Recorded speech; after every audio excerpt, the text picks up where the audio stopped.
गुरुपदं मंत्रमूलं गुरुवाक्यं मोक्षमूलं गुरुकृपा।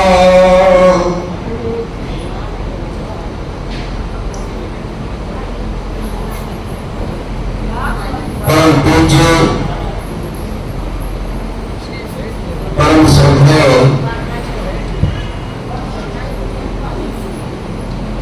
आचार्य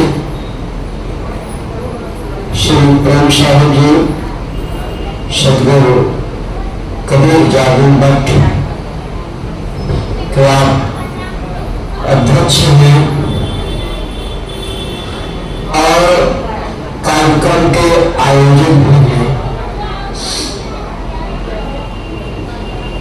परमानंदी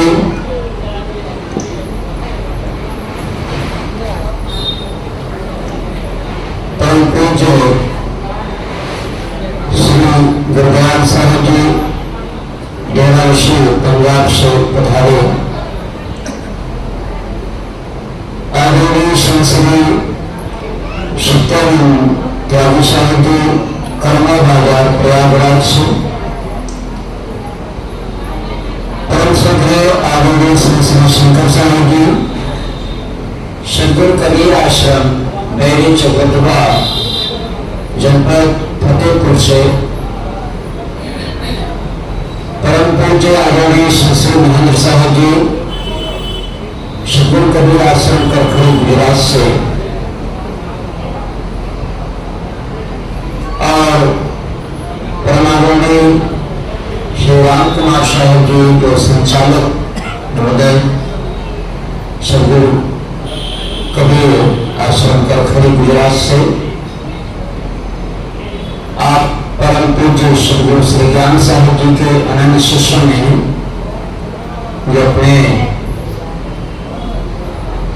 संत कबीर क्रांतिकारी संत कबीर के नाम से चैनल चलाते हैं और जिसमें सदगुरु श्री ज्ञान साहब जी का प्रवचन, सदगुरु अभिलाष साहब जी का प्रवचन, आचार्य श्री प्रेम साहब जी का प्रवचन, अन्य सदगुरुजनों के प्रवचन का अपने यूट्यूब चैनल द्वारा प्रचार प्रसार में आपका बहुत बड़ा योगदान।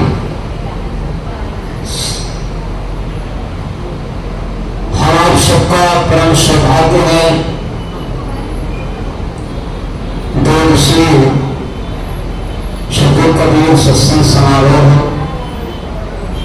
सदगुरु कबीर जागरण मठ शिवपुर वाराणसी उत्तर प्रदेश की पावन धरती पर जो स्थापित है और आप सब इस काशी नगरी में सदगुरु कबीर जन्मस्थली हुआ है। वहां से थोड़ी दूर बाहर तारा वहां सदगुरु कबीर साहब का जन्मस्थली है और जहां उनका पालन पोषण हुआ, जहां जिस स्थान पर बैठ करके हिंदू मुस्लिम पंडित मुल्ला सामान्य जनता को भजन द्वारा उपदेश द्वारा भोले भटके निर्वाणियों को जीवन संदेश देते थे। मानव जीवन क्या है, कैसे चले, कैसे रहे, इन विषयों पर साधन उपदेश देकर के अनेकों भोले भटके निर्वाणियों के मार्गदर्शक बने। इस स्थान को कबीर चौरा कहते हैं। तो हम सब सदगुरु कबीर जागरण मठ आश्रम में जो विशेष सत्संग थे, आज प्रथम बेला प्रथम दिवस के ये दूसरी सभा में सब आनंद ले रहे हैं। कार्यक्रम का शुभारंभ भजन गायकों के द्वारा भजन से लाभ हुए, तो वक्ताओं के द्वारा हम सब लाभ ले ही रहे हैं। आए हम सब मिलकर के सदगुरु कबीर साहब की वाणी का आनंद लें। सदगुरु कबीर साहब मौलिक ग्रंथ बीजक है। बीजक में साहब ने मानवता की महिमा गरिमा को दर्शाते हुए बताते हैं कि मनुष्य अपने सद्गुणों से, सत्कर्मों से महान होता है। बीजक साखी प्रकरण में साहब कहते हैं, मानस तेरा गोबरा मांस न आवे काज, हाय होते आवरण त्वचा बाजू बाज।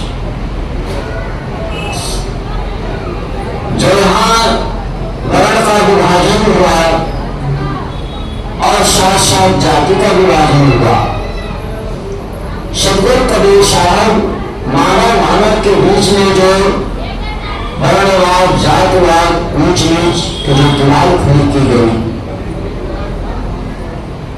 इस भेदभाव को दूर करने के लिए मानव को मानव की दृष्टि से मानव की महिमा गरिमा को बताते हुए साहब कहते हैं, ऐ धरती के सिरमौर प्राणी, तो अपने शुभकर्मों से, सत्कर्मों से, पवित्र आचरण से, सदाचरण से महान हो। जाति से, वर्ण से, ऊंच नीच से नहीं महान हो सकते हो, न धन से, न बल से, न बहुत बड़े विद्यालयों से, अपने सत्कर्मों से, क्योंकि धरती का सिरमौर प्राणी मानव है। यदि इस धरती में मनुष्य न रहे तो ईश्वर भगवान, अल्लाह खुदा कहने वाला कोई नहीं होगा। ईश्वर भगवान, अल्लाह खुदा की कल्पना करने वाला मानव ही है।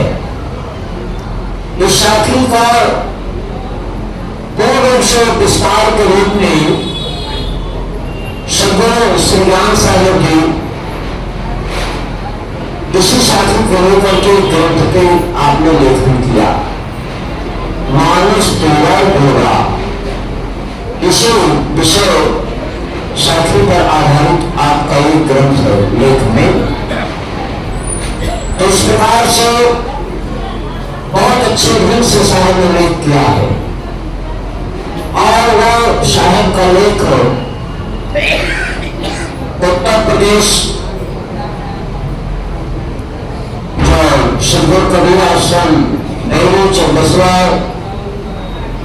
से लेकर के और सदगुरु कबीर पायक संस्थान प्रयागराज जनपद कौशाम्बी में कई आश्रम के सिंध और भक्त उससे लाभान्वित होते हैं।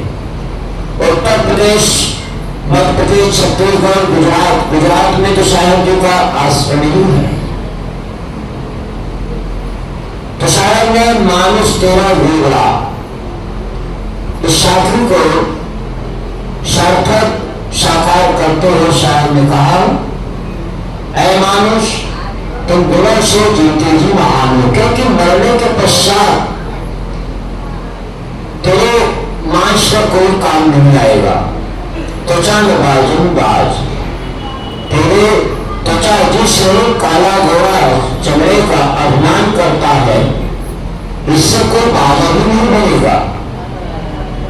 पशु के चाम से तो काम में आवे, मनुष्य के में आवे करो काम, भजन बिना बने पशु के समान।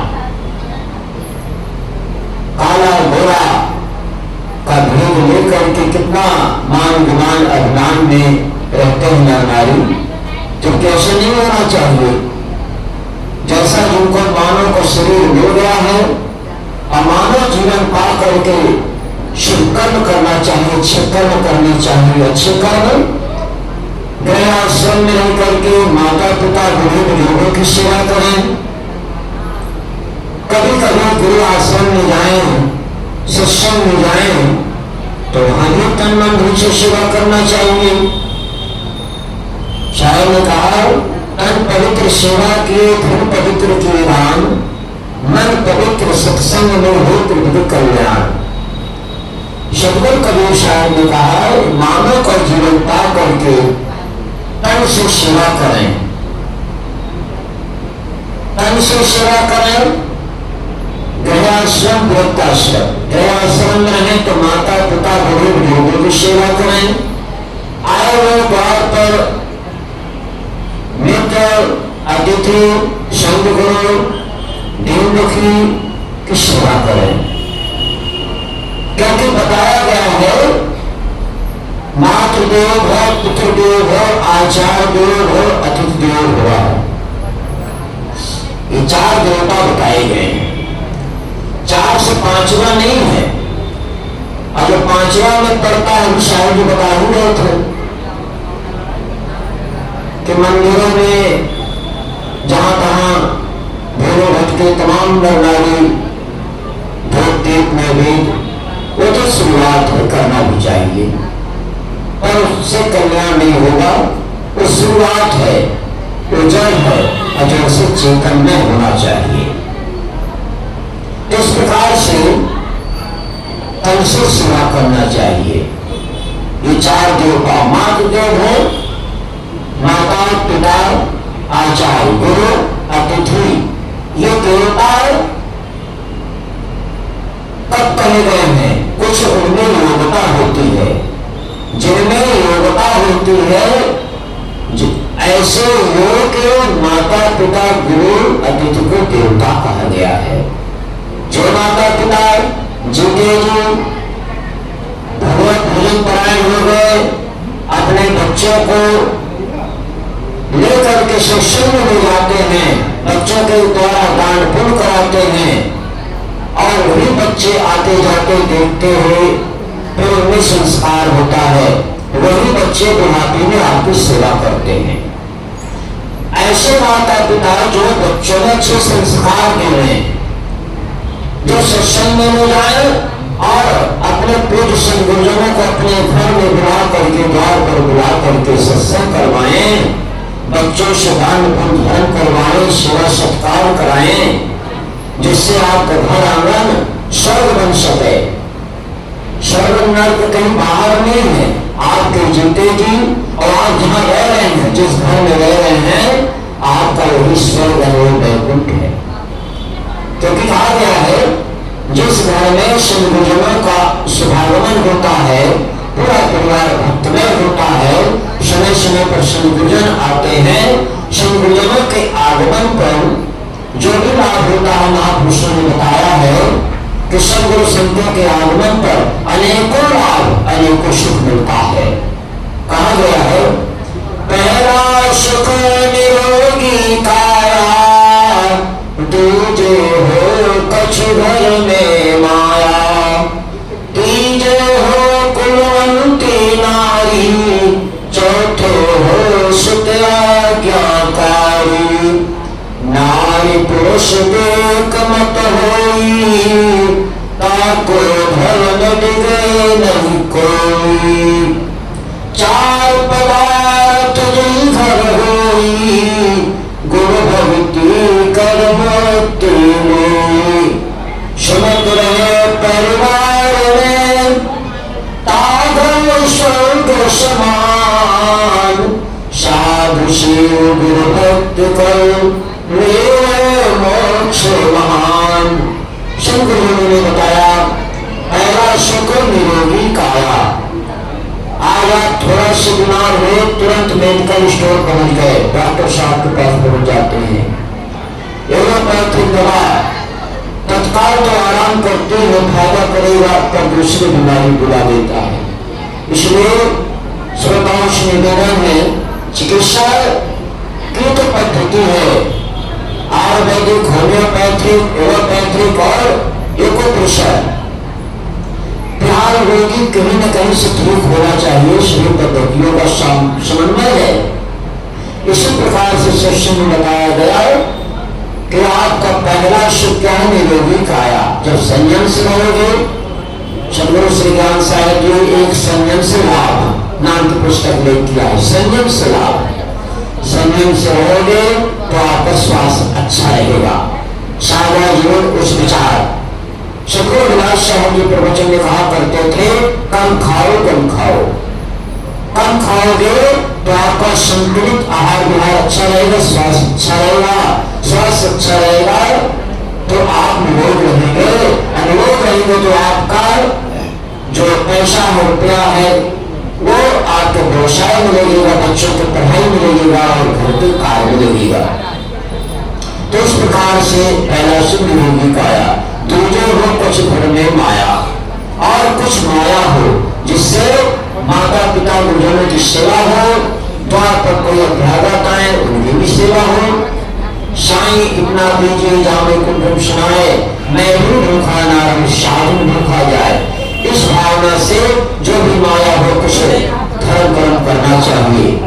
तीजे वो कुलवंती नारी, और कुलवंती नारी वही है जो नैहर में रह करके माता पिता से अच्छे संस्कार लेगा, समय समय पर आए हुए संत गुरुजनों से भी संस्कार ले रहे, सेवा सत्कार करके, और फिर ससुराल जावे तो वहां सास ससुर की सेवा करे, साथ साथ बच्चों में संस्कार देवे, क्योंकि नारी के दो कुल होते हैं, कुलवंती नारी।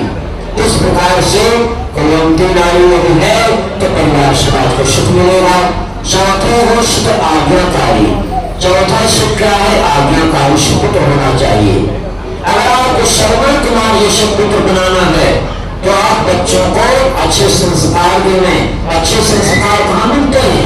जैसे आज हम सब यहाँ पर सदगुरु कबीर जागरूक ये शिव वाराणसी में उपस्थित है, सदगुरु के दरबार में अच्छे संस्कार मिलते हैं।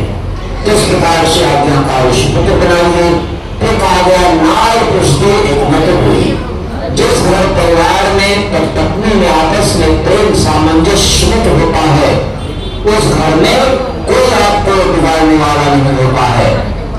अंत में कहा गया है सुनत रहे परिवार में काघ स्वर्ग समान, साध से गुरु भक्त कर ले मुख्यमान।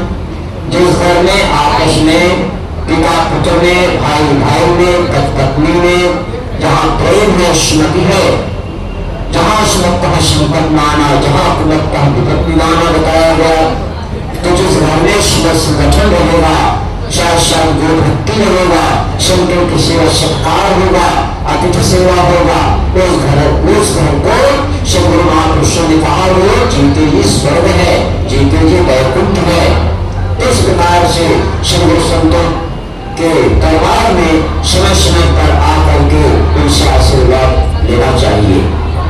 तो मैं कह रहा था सदगुरु कबीर साहब के साथी के माध्यम से मानुष तेरा गुरुआ मास न आवे काज।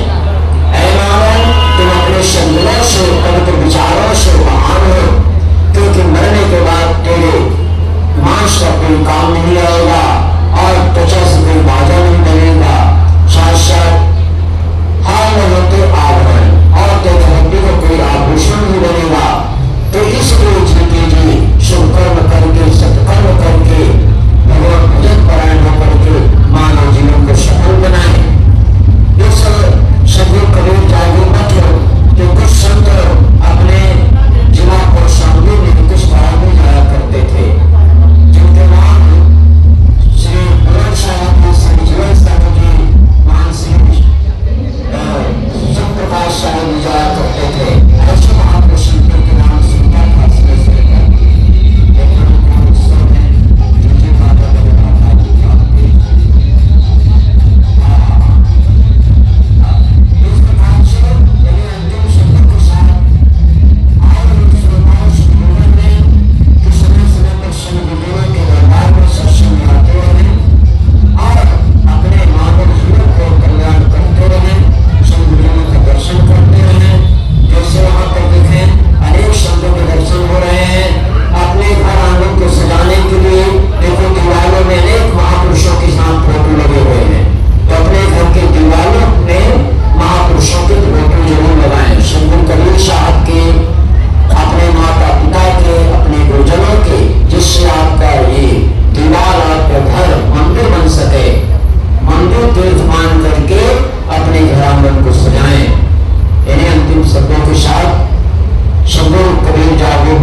माताओं देवियों को बहुत बहुत धन्यवाद, बहुत बहुत शुभकामनाएं।